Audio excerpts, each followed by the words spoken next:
All right. Thank you, Scott. Welcome, everybody. Always good to be here. I want to talk tonight about something we've done in bits and pieces of. I think we've done it once as a whole topic, but that's DBT. I'm on a DBT kick. It comes up in every group, every meeting I'm at, where the application of these skills are so useful to recovery for everybody, both partners and addicts. And so I wanted to talk about DBT a little bit, what it is, where it came from, and then some of the core skills. DBT stands for Dialectical Behavioral Therapy, which is a mouthful.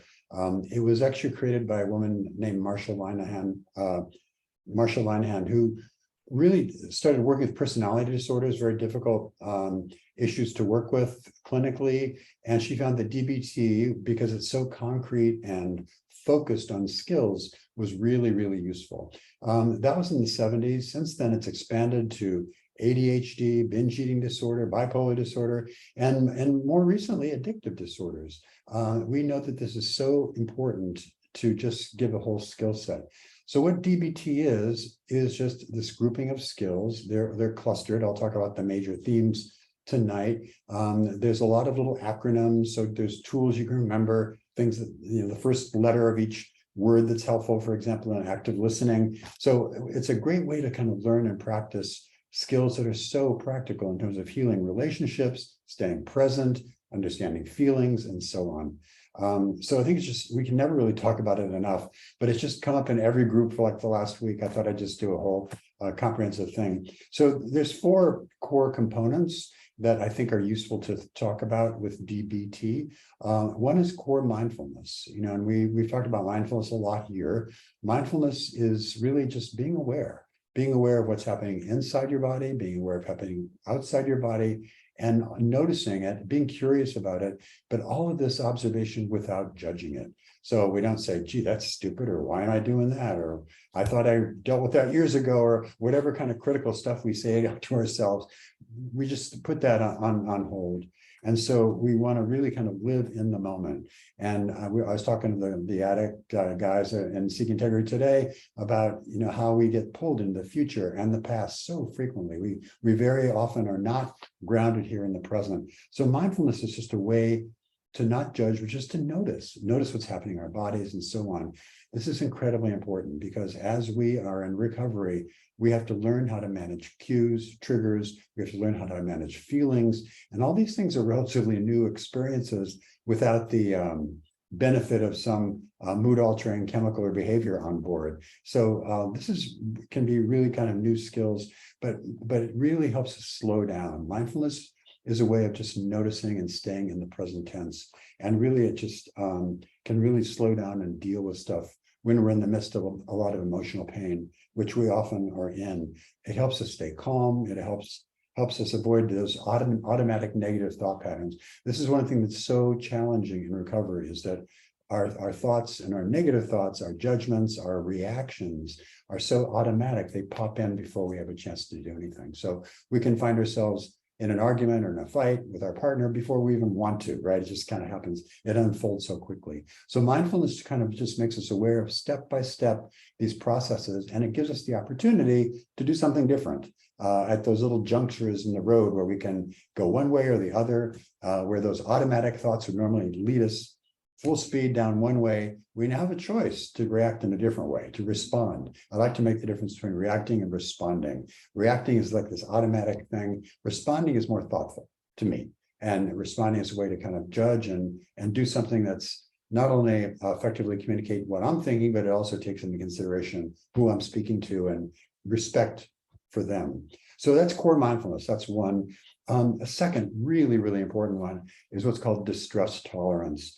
When we get into recovery, and I'm speaking as an addict myself now, one of the core features of addiction is to avoid. We avoid, we don't want to feel, we distract, we kind of work all around the center point. And eventually, when we don't have those coping mechanisms, we start to feel some pain, right? We're feeling discomfort, we're feeling bored, we're feeling sad, we're feeling lonely, we're feeling abandoned, angry, whatever all those feelings are that kind of start to swirl up for the addict. And a lot of people in early recovery don't know what to do with that. These are really, really strong feelings that can push us way out of our comfort zone, out of our window of tolerance. And so we have to learn how to tolerate and survive these things. There's a couple different ways we can do it. We can do it by distracting ourselves. And sometimes that involves making a call or just doing something different, getting our butt out of whatever situation we're in and going somewhere else, going to a meeting, doing some deep breathing, making a little mini gratitude list. There's all kinds of ways we can do it. We can self-soothe. And a lot of times addicts self-soothe in ways that aren't healthy, right? They may use masturbation or fantasy as a way to self-soothe. In DBT, there's other techniques for self-soothing in terms of recognize our feelings, talking ourselves down, and gradually falling into that rhythm of being in touch with ourselves. Part of it also is the pros and cons. And this is a tool that we see throughout DBT, a list of pros and cons. What's the payoff in staying in this discomfort? What's the payoff of moving out? And sometimes we find that there's what therapists call a secondary gain. If we stay in that discomfort, there's a little bit of a payoff. Maybe we can feel like a victim, or maybe we can make somebody feel guilty, or maybe it's a way of manipulating. So there's all these things. Just as we're gaining awareness, we can start to have some insight into our own behavior. Another one, interpersonal relationships. As we're talking about how to regulate and be compassionate, to start to build empathy. This is an acronym that is useful, and it's a great example of a DBT. So the acronym GIVE, G-I-V-E, where this is in terms of me speaking with my partner or having some kind of communication with my primary relationship. So what does G stand for? Gentle. It's a matter of being gentle. Don't attack, don't threaten, don't judge. It's just very subtle reminder that we have to approach this conversation kind of in an adult way, right, without going on the warpath and really disrupting everything. So G as in give. The I is interest. Show good listening skills. I remember early on when I was doing work with sex addiction and partners, a betrayed partner, we were talking about what she wanted out of this relationship. She wanted her husband to court her, to be curious, just to pay an interest in what's going on with her, take an interest in her life. And that, that of course makes sense, but it's something that we often forget to do. So that I in give is interest. So I'm going to be gentle. I'm going to show an interest. V, validate. Validate the person's thought. I can understand how you would feel that way. Gee, I can see that if you were in that position, yeah, I can see that you would feel lonely, or you would feel abandoned, or you would feel angry. And so we can sort of start to validate each other's opinions in ways that are very affirming. And then finally, in that example, the E is easy. And this kind of is in the gentle, but to try to have an easy attitude, a lighthearted attitude. The best conversations, I think, are done. They can be serious content-wise, but they don't have to be, and they can be intense too, but they don't have to be mean. They don't have to be sharp-edged. They can be really effective. And that's, I think, how we move forward out of these automatic kind of dysfunctional ways of coping.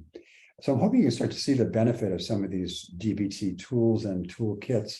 The final one I want to mention is another really important one for addicts, and that's emotional regulation. So I'm minding my own business. I'm new recovery. I remember just an example of how out of whack we can be. Early on, I got sober in New York City. There were 4 meetings in the neighborhood I was in.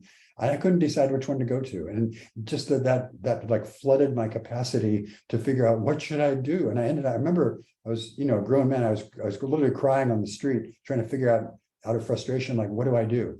And I think that's how kind of how weak we are, if you will, how not playing at the full deck, to use a non-clinical term. So that emotional regulation is really important, to be able to bring ourselves back to baseline, to bring ourselves back to center.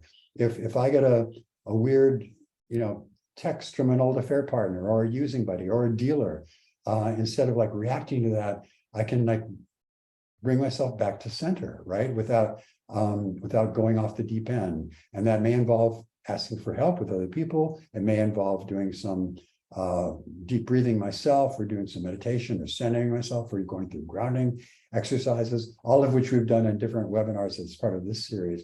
But so When we're looking at this, self-regulation is just critically important because most addicts have relied on their addiction, whether it's sex or porn or drugs or chemsex or a combination, to deal with feelings. And we take that away and we have like no tools. And so this is really, really important stuff. So there is tremendous value in DBT. There are a number of workbooks out there. Someone told me about a website, I believe it's dbthelp.org. So there's a lot of free resources, but do check it out because these are tools. They're easy to remember because of their acronyms, and they're so useful. They're incredibly powerful. And I think in a way, it's like life lessons that a lot of us never learned along the way. And here they are, nice and packaged for us to just pick up and ready to use. So I think with that, I'll stop. Thank you. So David, I got a couple questions for you, and then we'll jump into the Q&A. But how long does it take for somebody to actually build these skills? Because, you know, I'm an addict, I'm very bright. You can tell me things and I can understand them, but for me to actually use them and implement them, and how long does that take? And are there some tips to kind of hurry it along, or, you know, how does this work? It's a great question, Scott. I think, you know, realistically, it probably we're looking at a matter of months here to get really well versed in practicing these. I think what I recommend is taking kind of one skill set and really working with that to start. I think if we try to do the whole thing, we can really kind of flood ourselves and overwhelm ourselves. But I think it just takes practice. And in many ways, the factor that slows us down is us. You know, as I mentioned, these kind of automatic thoughts, we're used to these automatic kind of reactions and negative ways of thinking. And so a lot of this is a matter of breaking old habits. DBT provides us with a new, useful, kind of healthier substitute way to deal with stuff, but we still have to stop using the old way or stop missing the old way and reacting in old ways. So that transition takes time. It takes patience. There was one of those G's in the interactions with a partner was gentle. I think we should be gentle with ourselves too, because these are skills that sound easy, they're common sense, but in application with real life, with dealing with other people that have real emotions that are also triggering for us. I mean, there's a lot of cross currents as we're trying to use these, but they do work. And I think with diligent practice, taking basically one skill set at a time, I think you can really go a long way. There are DBT support groups around the country. There's a wonderful one there in Palm Springs. I know other cities have them as well, where you can go and practice these in a group setting with other people. And that really does speed up the proficiency that you gain, but just by doing them in a healthy way. But if in real life, you know, with your partner at home or in situations, you're going to be fighting, being reactive, you're going to be fighting their triggers, our own triggers, and the internal ways we do stuff. So it's going to be kind of a little bit of a messy process at first, but it really, really does work. It's incredibly powerful and effective. Thank you. Let's jump into our Q&A, shall we? Yeah. Okay. Hi, recovering porn addict here. I'm wondering how to help my betrayed spouse when it seems that most of the recovery process and 12-step groups tends to focus more on my recovery and not a lot on how to stop thinking about myself and care for my partner as well, and show her empathy to the pain and trauma I've caused. So this is someone who is working on himself, it sounds like, but also wants to, I don't want to say work on his partner, but that's kind of what the question is. So yeah. Thoughts there, David? Yeah. So first of all, good for you for working your program as diligently as it sounds like you are. I think the normal trajectory that I've seen best results from is kind of each person in the relationship working on themselves to start. So it might mean the addict kind of really focusing on themselves for a couple months, the partner doing the same thing in terms of getting support, talking about his or her feelings, dealing with all that stuff. And then a couple months down the road, after I think we get grounded in our own kind of skill sets, really coming together, many times that is in conjunction with a disclosure, a formal disclosure. A lot of partners, I think correctly, are reluctant to commit or recommit or or see where they're going until they have all the data right on the table that is provided by a full disclosure. So that seems to be a natural time to start then focusing on the relationship as opposed to working on ourselves. Now, there are limits, I think, to what we can do. Sometimes, frankly, the addict's care and concern isn't particularly welcome at times. So everybody's kind of in a unique spot and a different spot. What I would say, the best way to do this is communication. And there's daily check-ins, which I really, really recommend. If you're not doing it, I think it'd be a great tool. And these don't have to be huge and formal. They can be 10 minutes, they can be 15 minutes. There are many different formats, the FANOS, which is another acronym that stands for things, but there's other ways to check in.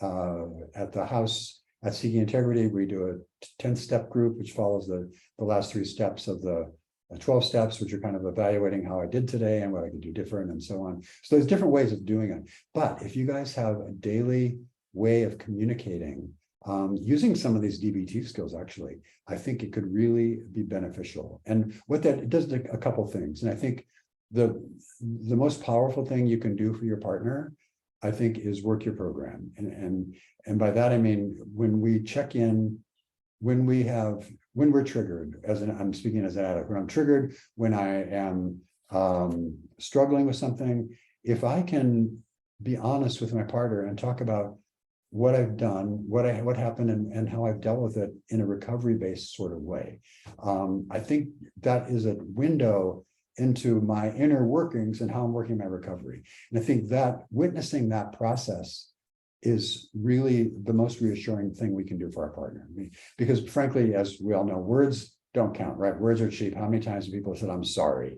We talk about not an apology, but an amends. And amends, I think, being behavior change, consistent, saying what you do, doing what you say, living in integrity. But I think revealing that process, because nobody does it perfectly, nobody does it easily. But I think, and what gives confidence to a partner is that they can see, okay, he was struggling with this, but now I see how he worked it out. The tools he used, he called his sponsor, he did this and this and this, and it starts to make sense. So I think that kind of open communication is by far the best. And then finally, just respecting boundaries. At first those boundaries can be pretty firm, and they'll shift as trust develops, hopefully, and you can talk about that. But again, it all comes down to communication and sort of accepting each other where they're at. I don't think we as addicts can really intervene too much to push or pull or prod or speed up the recovery process of an addict. Just like really we say that the partner can't do it for the addict either, right? I don't like partners being the accountability partner, say for the phone monitoring software, and it's not the partner's job, and it's not the partner's job to fix you, and vice versa. But as a team, as a relationship, you guys can really build your communication and talk and gain trust in each other through that. I think that's the best way. Yeah. When I'm talking to guys in online work groups or at the center, and they ask questions like this, my answer is, your job right now is to keep your side of the street clean. Right. You get sober, you start being honest.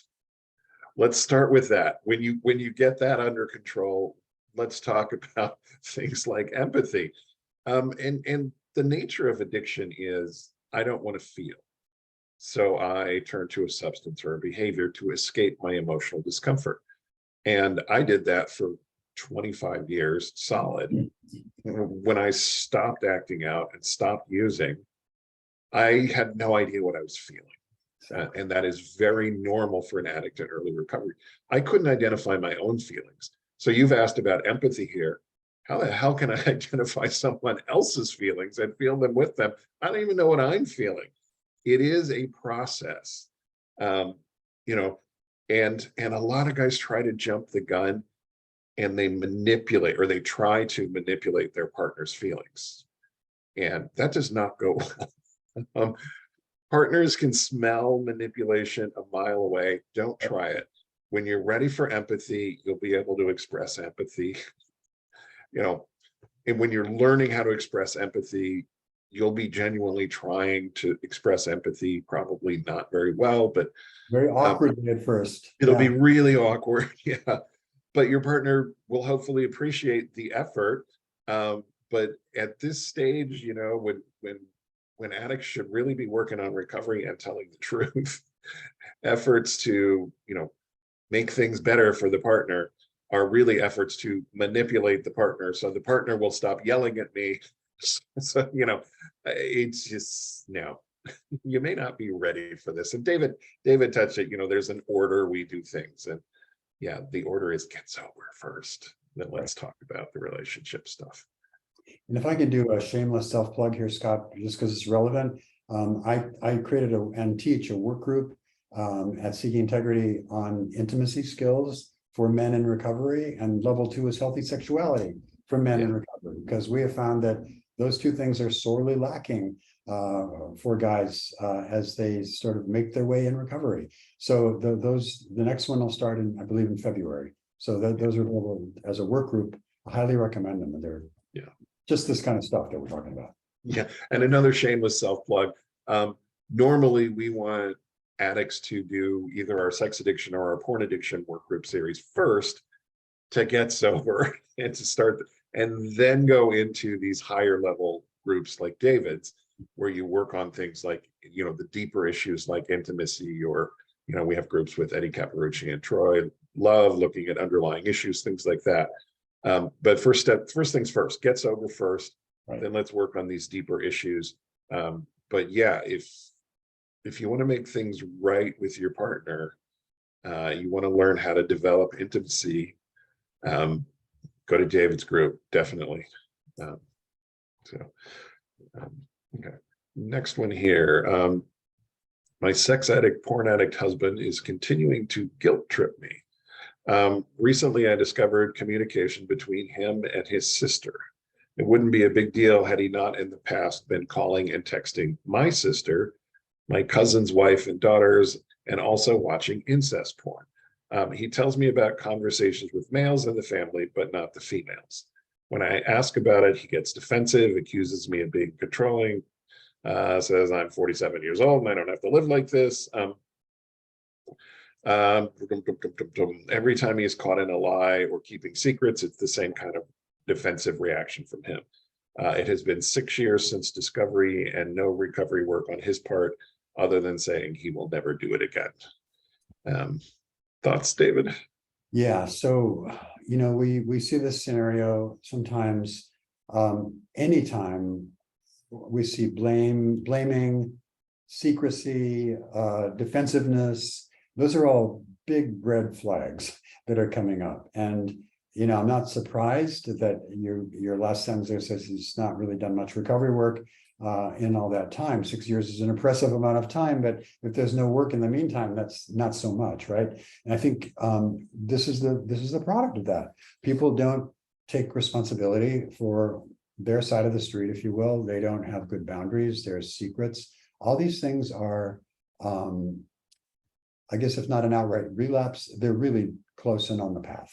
And so I think what disturbs me a little bit here is I hear no motivation, no acknowledgement, no responsibility that some of these things might be wrong. And the kind of the interactions you're talking about are quite serious, obviously. And so, yeah, these are all big red flags. I think when I see that defensiveness and blaming, especially, talking about talking to the men, but not the women, given the history of the kind of porn, these are all really disturbing things. So I think correctly, the options are boundaries on your part, right? What does this mean? What are you going to do about it? And you mentioned, taking action for your marriage. That may be what you have to do. But I think hopefully you're getting support. This is a really painful way to live for that period of time, to kind of be under the barrage of blame and secrets and gaslighting and all that. So hopefully you're getting support so you can figure out your next steps. And I think that support should include developing boundaries. What do you need to do to protect yourself emotionally and physically, or whatever you need to do. And remember, boundaries are to protect you, and boundaries are also something, once you say, this is what I'm going to do, you really need to be able to follow through. So that's something, we don't kind of yell out boundaries in the spur of the moment, we really give some thought. But everything you say here, with it, just what's kind of just discouraging to me is this duration of how long this has gone on with no real movement. So yeah, you have every right and expectation to see more effort, to see more involvement, and frankly, to see more progress. And I don't see any of that here. So I think the next move is yours, and to see what it is you need to do to kind of to reclaim your own sanity and your sense of well-being in this situation, because he may change and he may not change. Yeah, I'm really sorry you're going through this, and I agree with David. I mean, 6 years is a little disturbing. This kind of behavior is normal in very early recovery. It is not normal after 6 years, but you said there's no recovery, so yeah. I love this next question. Is there any way to tell if my sex addict husband is going into fantasy? I'm assuming we're talking about sexual fantasy. So how do we know if an addict is sliding into fantasy, which is the second stage of the addiction cycle, by the way? Right. So let me just start out by saying, fantasy is not a joke, right? Fantasy is not something that's okay. We sometimes get guys coming into treatment saying, well, I didn't act out, so I haven't relapsed, but they're spending, 20 hours a day in fantasy. Well, fantasy is part of the addiction. A lot of guys, that is the extent of their acting out is in fantasy, whether it's through porn or whatever, but they're in their heads. That is acting out. So fantasy, what is it? It's dissociation, it's disconnection, it's me stepping out of my life into this other world where I have kind of emotional safety, no vulnerability, and I can go wild with my fantasies and get a lot of dopamine and adrenaline and other kinds of neurochemicals in the meantime. What does that look like on the outside? It can be hard to tell.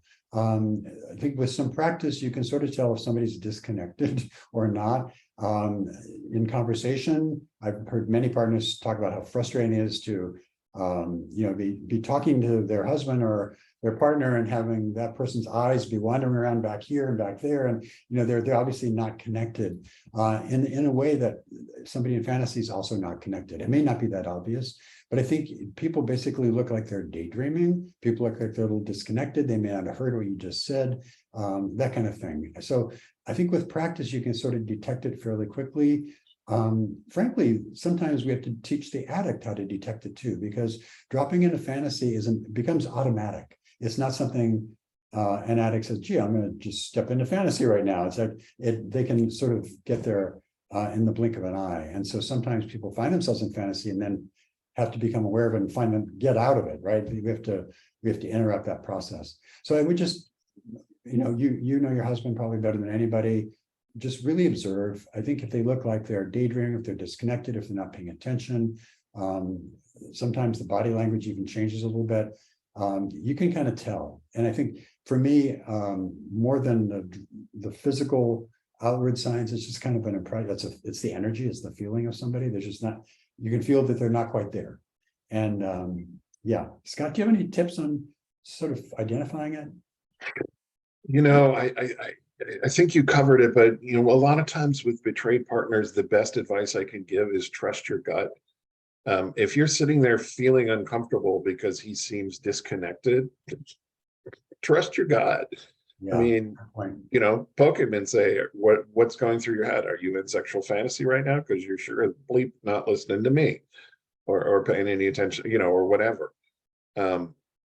So yeah, if your instinct tells you he's off in la la land, he's probably off in la la land.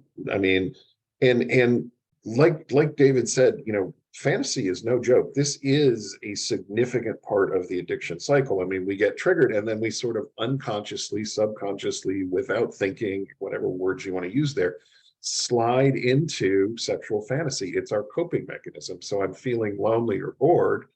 What I really need is some stimulation with somebody who cares about me, like, oh, I don't know, my wife. But instead of reaching out for that, because I'm an addict, I do what addicts do, which is I slide forward into fantasy, and already my neurochemicals, the dopamine and the adrenaline are flowing. I'm actually high already. We have a term for this with sex addiction. We call it the bubble. I'm in the bubble. I am disconnected from the world outside myself. The stress, the loneliness, the boredom, the this, the that, everything I didn't want to feel is now sealed off. And I am in this little airspace with me and my fantasy. And as David said, we don't need more than a fantasy. I don't need porn to see porn. There's not porn, which is stuff that's porn-like, like bikini pics, things like that. I can turn that into fantasy. I can walk down the street and see somebody. I can turn that into fantasy, or I can just go on euphoric recall or memory or imagination. I don't need actual porn to be deep in sexual fantasy.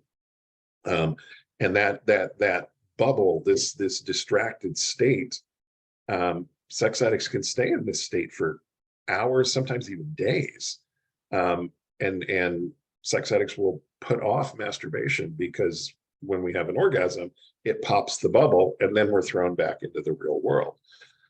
So it's very important for addicts to identify, as David said, when am I going into fantasy and what can I do to intervene? Because otherwise I'll just keep going. So as a betrayed partner, I would advise you, if you think your husband's in sexual fantasy, in his addiction, give him a poke. Say, hey, intervene. Underscore something you just said, because it's so important about, we don't need explicit porn to go into our fantasy. We can use things like what we call not porn, right? The Instagram, the Facebook, the bikini pics Scott talked about. All those are totally triggering. And so this is something we have to educate our clients about, because they think, well, if I'm not looking at, X-rated porn, then I'm fine. Well, no, you're not, because all these are different ways addicts use to manipulate that brain chemistry, to get the adrenaline going, to get the dopamine going, to get into that bubble. And we can do that with no outside stimulation, right? As Scott said, we do it with our own imagination. So it gets, I guess, slightly creepy, because we have to start kind of being the thought police on ourselves, right? We have to really watch where our mind is going. And that can be a problem, because as I said, it's automatic. Sometimes we're there before we know it, but man, and it's, once that dopamine starts to flow, it's really hard to extract yourself. And so these are really, really important conversations to have. Yeah. I mean, I had a guy come into my porn addiction work group a couple sessions ago, and he hadn't looked at porn in like 3 years, but he was wasting hours every day looking at not porn. And he realized, oh my God, this not porn is porn. He was using it as porn. He was escaping the same way. He was having the same fantasies. He was masturbating just as much. Even though he wasn't looking at actual porn, he knew he needed help with porn addiction, because porn is way more than just porn. And this addiction, he realized, is not about sex. It's about escape. Sex addiction, porn addiction, any addiction, it's always about emotional escape. And we want to stay escaped as long as we can. This is why people like drugs, will use drugs like alcohol, which is long lasting, or meth, which is sadly very long lasting and very dangerous. Often more than a drug like cocaine, which has a very short, active shelf life in the body. So anyway. Great question. Yeah, I've been sober for almost a year. However, since I haven't acted out, the patterns of behavior are still there. The escapism, the ego, the resentment are still a struggle. My partner is convinced I'm not in active recovery. I'm struggling with step 9, which is making amends.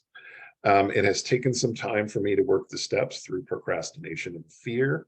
How can I better work on my behavior pattern, even though I'm not engaging in my addiction?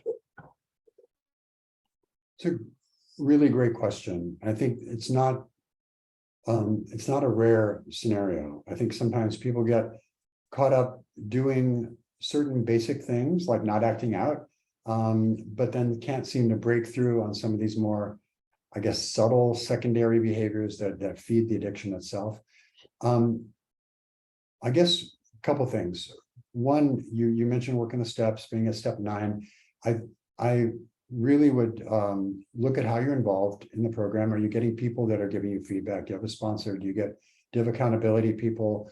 Because I think where you might need to I don't know, get your butt kicked a little bit would be maybe from that program point of view of really diving a little bit deeper to look at these behaviors that are a significant kind of adjunct part of the addiction, but you're still being triggered to use. So to what I'm hearing, I guess, is you've progressed to a certain point and you're kind of stuck. And when I see people that are stuck, I think I hope you have a CSAT or a therapist, because that person often can provide some insight into what these blocks are. And honestly, very often with addicts, it's some kind of trauma thing in the past. So it may be that you need to look into some kind of trauma therapy or resolution of stuff from the past. But I think there's some bigger issue there that's kind of holding you back and blocking you. And it might be as simple as just surrender and willingness. There's some of those basic concepts we talk about early in the steps. But I kind of feel it's maybe something bigger and deeper. But I think this may be something you can't just kind of figure out on your own. You may need the perspective of a therapist or some professional person to kind of help you dissect some of these strands and see what the block is. I will say this kind of ongoing pattern is not great for your recovery. This is kind of a half-hearted, and I don't mean that so much in your attitude, but just the effectiveness of it is not complete. So you're going to get into trouble, because all these behaviors will eventually pull you under again. And so I do worry about that. And you mentioned procrastination. I think a lot of us have fear and resistance. And so you might want to do like a little mini inventory on your resistance. What's going on here? What's keeping you from giving it 100%? And so there's ways to think of analyzing how we're committed or not and what we can do about it. But I think that's maybe a place to start. Scott, what do you think about that? Well, I'm wondering if, David, if you can explain the term dry drunk, number one, and then if you can talk a little bit about the difference between being sober and being in active recovery, because to me, those are very different things. Right. Yeah, good point. So when we talk about a dry drunk, I think an example that I've seen, I know Scott and I've talked about these kind of examples before. I'm an AA myself, and I remember in meetings seeing people who would, pick up their 20-year medallion and, 20 years of recovery, 25 years, 30 years. And some of these folks were the angriest, nastiest, meanest, unhappiest people I've ever seen. And yeah, it's true they hadn't picked up a drink in 30 years, but they hadn't really done much else either. And so they hadn't really moved beyond this kind of dry drunk, right? Where I'm not drinking, but man, am I angry and resentful and kind of unevolved. And sometimes even more so than when I was drinking, because I don't have that the coping mechanism of the addiction are not there. This is not true, true just for alcohol. It could be true for any addiction, including sex and porn, where we we give up the most outrageous behavior, but all the attitudes that contributed to it, maybe the attitudes that the porn helped cover up or deal with, they're still there. And the issues we have are still there. We may still feel like a victim, or we may still have resentments and all that stuff that we really should be working through. So that when we say a dry drunk, that's what we mean. When somebody has literally not acted out, sometimes for years, but there's really nothing else going on except they haven't acted out. They haven't really worked a program, they haven't progressed. And frankly, they're not very happy people. True sobriety to me is, yes, it's not acting out, but it's all these other things too. It's not spending time in fantasy. It's not blaming. It's not gaslighting. It's taking responsibility. It's owning up. And so again, for this case, I'd really recommend going back. I question maybe the 4th and 5th step that you did if you're at 9, but you're still suffering from some of these things. So I think, to surround yourself with some people that are going to be really maybe a little bit hard-edged and very real for you, is because you need the feedback right now, because you need something to shake it up. And that could be a therapist, it could be a sponsor, it can be people, but you're locked into a pattern that I think is quite dangerous, that is not going to have good results in the long run. Yeah. And, the 12 steps are kind of amazing the way they're laid out. We've talked about this, but it never hurts to review it. Steps 1, 2, and 3 are: I have a problem. I need some help. I think I'll accept some help. That's steps 1, 2, and 3, short version.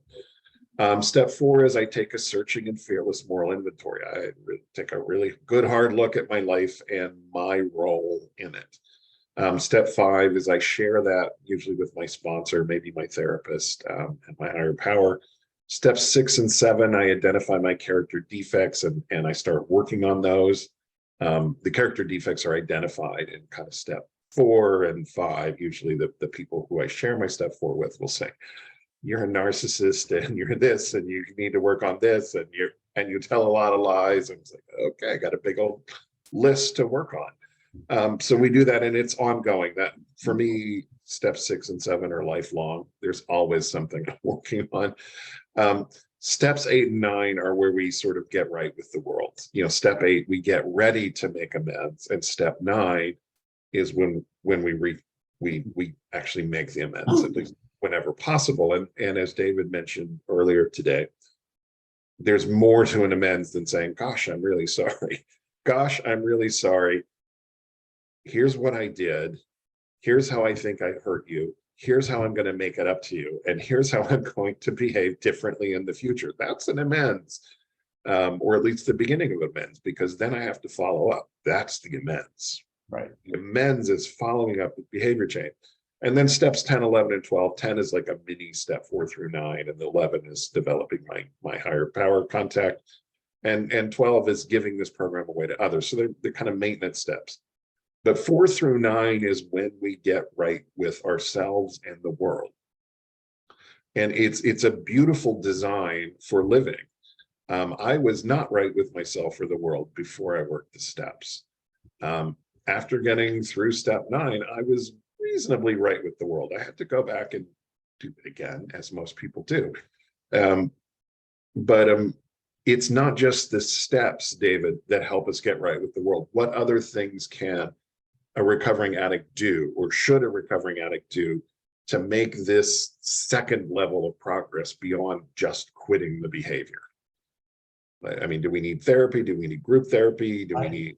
I think, boy, couple things just off the top of my head. One, we've been talking about the steps and working them, and that's essential. But I think also we need to remember the steps are not therapy, right? The steps can't really deal with the deeper issues of why. I suppose, the steps help us identify and start to change things, but therapy helps us kind of figure out, why is that? What are these old deep beliefs about myself that I wasn't even aware of, that are kind of driving a lot of this stuff as they bubble up to the surface. So therapy is really helpful. I think though the essential, the magic sauce here is people, connection. I think I, like most addicts, was very isolated, and recovery to me meant connecting with a community again, and not even again, probably for the first time. But what that did, that was a corrective experience for me, because I could take those things Scott just talked about, with steps 4 through 9, and really apply them in relationships with other people that were also doing the work. And one of the things that therapy helps us with is applying them with tools like mindfulness and distress tolerance, and that you just talked about earlier with DBT. Right. So it's a skill set. There's a lot of, I think we have a lot of deficits when we come into recovery in terms of just how to live in the world. I didn't know how to live in the world. I didn't know how to manage my feelings. I didn't know what I was feeling. I just kind of reacted and stumbled my way through. And so the steps were really the first time I kind of got some life skills. And now DBT is there as well to augment that. So I think there's a lot of skill-based practice, but for me, it had to be more than just an academic exercise in between me and my sponsor. It had to be taking those and applying them out in the world with my relationships, whether it was a significant relationship or just a group of friends, because or work everywhere. This has to filter in through everywhere. So therapy, and then I think also a specialized kind of therapy, trauma therapy, right?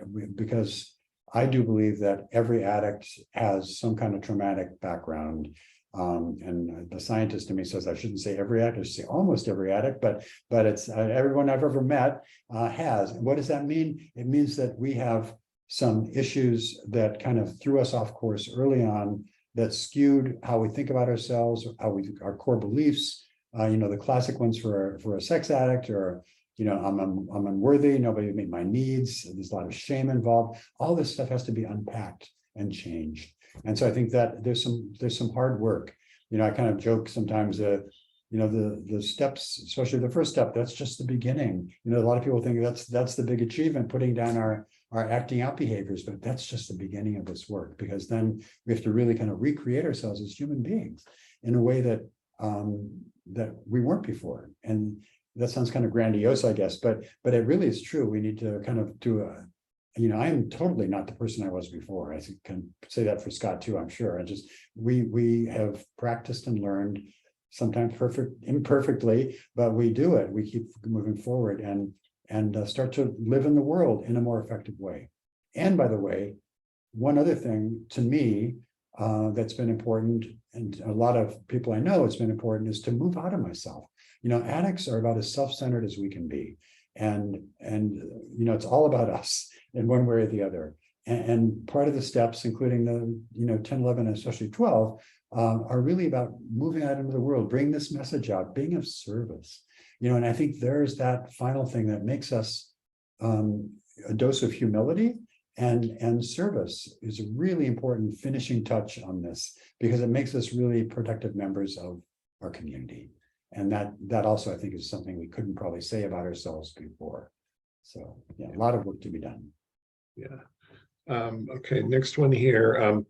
How did you personally feel good about the world? The world seems to be a terrible place with war and crazy stuff happening. How do you personally feel okay with this? That's a very interesting question. And it's a very relevant question particularly for anyone, really, but especially for addicts. Like, the world is a terrible place. I better have a drink. I mean, this is our thinking. So how can we come to feel good about the world? Is it imperative that we do feel good about the world? Wow. I totally understand that sentiment of, especially when you look at the news, which I try to limit. But the world is a shaky place right now, and seems to be increasingly so. And there's an intensity that's uncomfortable about it. And I think people are kind of tired and worn and emotionally frayed. And we can end up feeling pretty negative. I will remind us all that there is such a thing as negativity bias. And we see this a lot in addicts. And in simplest terms, it's looking at the glass half full versus half empty. And I think sometimes we tend to see the glass half empty a lot, and we notice the bad stuff around us. And as an active addict, I can take that and really use that as fuel to justify acting out, right, to escape from these feelings. That's not an option for me in recovery. So what do? I really try to look for the positive, and I think it's always there. Part of our media landscape is that the negative stuff sells, the intensity stuff sells. It's not, once in a while you see on the media they'll do like positive stories or heroes or that kind of thing. But I think if we can look for the positive aspects out there, they're out there if we can find them, and focus on that. I find the acts of kindness, of courage, of integrity. Those are all positive things that I notice. I think also gratitude, we've talked about that before. That gratitude for me is like the world's most potent anti-venom or antitoxin. If I'm feeling really crappy and just everything's bad and wrong, if I force myself, and sometimes it takes forcing myself to do it, to do a gratitude list, it changes everything. It sort of just is a reframe of perspective, and I can start, it doesn't make all the bad stuff go away, but it makes it balanced out with other good things that are happening in my life. And they can be little things. But so I guess it's kind of trying to find a balance, knowing that I think we right now as a society focus on the negative. As addicts, we focus on the negative. So we're kind of fighting our nature, if you will. But I think, and it's not, we can't all be Pollyanna. There's some really serious issues in the world, but I don't think we have to go through a day without noticing some really bright and beautiful spots that are all around us if we just notice. That's what I try to do. I look for those every day, and I find them. They're there. Yeah, I have a couple of tools. David mentioned one of them. Don't watch the news. I just don't. If I do, I watch the BBC because it's it's a little, not that they don't cover all the strife and trauma in the world, but it's at least not always the strife and trauma in my backyard. Gratitude lists. Brene Brown, we all love Brene Brown. She actually got famous because she wanted to know why some people are happy and some people aren't happy. So she was University of Houston, I'm going to say. She was a professor, and she got a bunch of grad students together, and they put together a huge questionnaire, like 300 plus questions about everything they could think of, about why some people might be happy and some people aren't. And we can all generally, my mother is a negative Nancy. My sister is very positive. That's just the way it is. And she wanted to know why some people are happy and some people aren't. And they interviewed over 10,000 people from every age, creed, color, whatever, broad swath of humanity. And they found one difference between happy people and unhappy people. Happy people are grateful for what they have. Doesn't matter what they have. Doesn't matter what they don't have. Happy people are grateful for what they have. So if you want to feel better about the world, David is right. Do a gratitude list. Now, as if that isn't earth-shattering enough, further research from Brene Brown and other people shows that people who are grateful live longer. They're more successful financially. They're more successful in their relationships. They're more likely to recover from the common cold. They're more likely to recover from a serious illness. And, oh my goodness, they're more likely to recover from an addiction. Gratitude is the most powerful tool in my box. And I do it every day before I get out of bed. Do a 10-item gratitude list every day for 30 days and see what it does to your attitude. Totally. It is amazing. The other tool I use is acceptance. I cannot control, I got to stay in my own hula hoop. I keep my side of the street clean. If my neighbors want to throw dirt on their side, it's their problem. And I need to just say, okay, maybe I'll go offer to help them clean it up, but, I'm not going to scream at them because they threw dirt on the street. I'm going to keep my side of the street clean. I'm going to be a person who can look himself in the mirror and feel good about the person looking back. And I'm going to let everybody else be who they want to be. I dug this up. This is from the Alcoholics Anonymous big book. David and I are both in AA. I'm also a sex addict. But this is a very famous, probably the most famous passage from the big book of Alcoholics Anonymous. It's on page 417 of the 4th edition. It's on acceptance. It says, acceptance is the answer to all my problems today.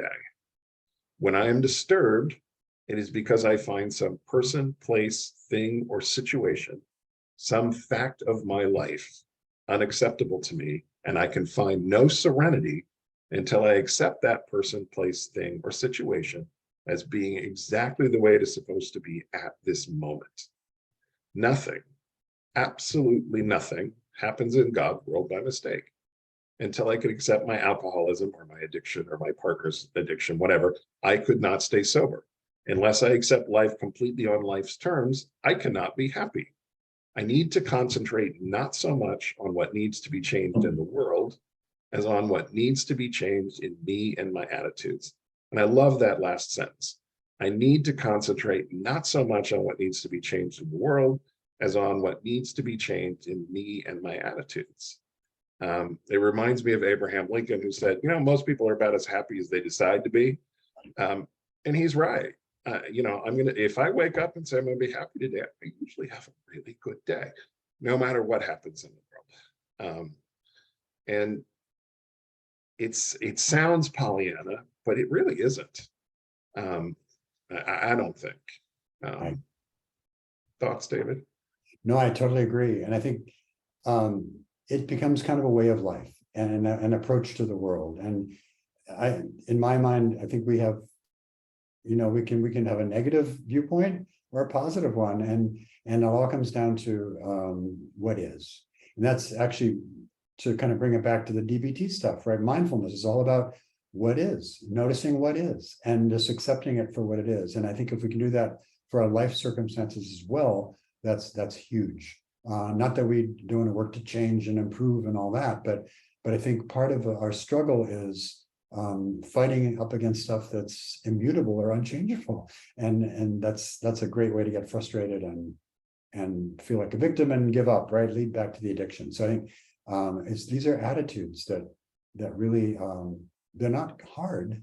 They're sometimes difficult to employ, but they're simple, as they say. And I think it's really, really, really powerful. I agree, Scott. I like to challenge my clients to what I call 30-day gratitude challenge. Make that list and see what happens after 30 days. They're going to be amazing. It is the best exercise I have done in my recovery, to the point where that was about 15 years ago when somebody challenged me, and I'm still doing the gratitude list every day. And on days when I forget or I'm in a hurry and it doesn't, those are the days where by about 10:30 in the morning, I have to take a break and go start over with the gratitude list, because I need it, and I need it every day. There's another passage elsewhere in the big book, and it talks about how, and I'm going to botch this, but when recovery sets in, we stop fighting. We stop fighting everyone and everything. Our need to be right goes out the window. We'd rather be happy. We'd rather be sober. If you want to be wrong, feel free. I'm going to stay sober over here. What a relief. Wow, yeah, and it's a relief. Yeah. So anything else you want to add? I think we should end on that, because it's a really, I think just gratitude is the most amazing tool. I'd ask people to check out other DBT tools, see if they work for you. And all this is about really moving forward in our recovery, not being complacent, but really actively engaged in all these productive ways, for sure. Yeah. Thank you, David. Thank you, everybody, for being here. Our next session falls on the 21st and then the 28th, and David and I will both be available. So we will be meeting the next 2 weeks. A number of the other groups on sex and relationship healing are off because of the holidays. We are not. We will be here. And we look forward to seeing you and helping you make it through the holidays. Again, thank you, David. Thank you, everybody, for the great questions. All right, everybody. Take care. Be safe. Bye-bye.